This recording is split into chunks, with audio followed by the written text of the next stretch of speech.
ಪ್ರಧಾನಿ ನರೇಂದ್ರ ಮೋದಿ ಅವರು ಚಾಮರಾಜನಗರಕ್ಕೆ ಹೋಗದೆ ಸಂತೆಮರಳ್ಳಿಗೆ ಹೋಗಿ ವಾಪಸ್ ಬಂದಿದ್ದಕ್ಕೆ ಸಿಎಂ ಸಿದ್ದರಾಮಯ್ಯ ಅವರು ಒಂದಷ್ಟು ಟಾಂಗ್ ಅನ್ನು ಕೊಟ್ಟಿದ್ದಾರೆ. ಇವತ್ತು ಚಾಮರಾಜನಗರಕ್ಕೆ ಹೋಗದೆ ಸಂತೆಮರಹಳ್ಳಿಗೆ ಹೋಗಿದ್ದಾರೆ ಸಿಎಂ. ಪ್ರಧಾನಿ ನರೇಂದ್ರ ಮೋದಿ ಅವರು ಪ್ರಧಾನಿ ಹುದ್ದೆ ಹೋಗುತ್ತೆ ಅಂತ ಹೆದರಿ ಈ ರೀತಿ ಮಾಡಿದ್ದಾರೆ ಅಂತ ಸಿಎಂ ಟಾಂಗ್ ಕೊಡ್ತಾ ಇದ್ದಾರೆ. ನಾನು ಈ ಕಳಂಕ ಹೋಗ್ಲಿ ಅಂತಲೇ 8 ಬಾರಿಗೆ ಚಾಮರಾಜನಗರಕ್ಕೆ ಹೋಗಿದ್ದೇನೆ. ಅದರಿಂದ ನನಗೆ 5 ವರ್ಷ ನಿರಂತರವಾಗಿ ಅಧಿಕಾರ ನಡೆಸಲಿಕ್ಕೆ ಅವಕಾಶ ಆಯಿತು. ದೇವೇಗೌಡರಿಗೆ ವೃದ್ಧಾಶ್ರಮಕ್ಕೆ ಕಳಿಸಿ ಎಂದು ಹೇಳಿದ್ದ ಮೋದಿ ಜೊತೆ ದೇವೇಗೌಡ ಒಳ ಒಪ್ಪಂದ ಮಾಡಿಕೊಂಡಿದ್ದಾರೆ ಅಂತ ಕಟುವಾಗಿ ಟೀಕಿಸಿದ್ದಾರೆ.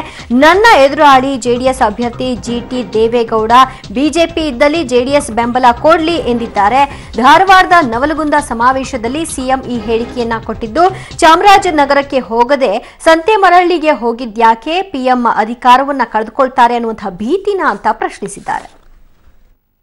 ಇವತ್ತು ಚಾಮರಾಜನಗರಕ್ಕೆ ಬಂದಿದ್ದಾರೆ, ಎದರ್ಕಂಡು ಚಾಮರಾಜನಗರಕ್ಕೆ ಹೋಗಿಲ್ಲ. ಅವರು ಪ್ರಧಾನಮಂತ್ರಿ ಹೋಗ್ಬಿಡ್ತದೆ ಅಂತೇಳಿ ಎದರ್ಕಂಡು ಚಾಮರಾಜನಗರಕ್ಕೆ ಹೋಗದೆ ಪಕ್ಕದಲ್ಲಿ ಸಂತೆಮರಳ್ಳಿಗೆ ಹೋಗೋರು. ಜಿಲ್ಲಾ ಕೇಂದ್ರ ಸ್ಥಾನ ಚಾಮರಾಜನಗರ, ಅಲ್ಲಿ ಸಭೆ ಮಾಡಬೇಕಾಗಿತ್ತು.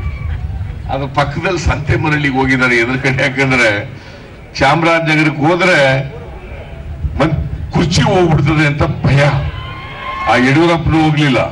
ನಾನು ಈ ಕಳಂಕ ಹೋಗ್ಬೇಕು ಚಾಮರಾಜನಗರಕ್ಕೆ ಅಂತೇಳಿ 8 ಬಾರಿ ಚಾಮರಾಜನಗರಕ್ಕೆ ಹೋಗಿದ್ದೀನಿ.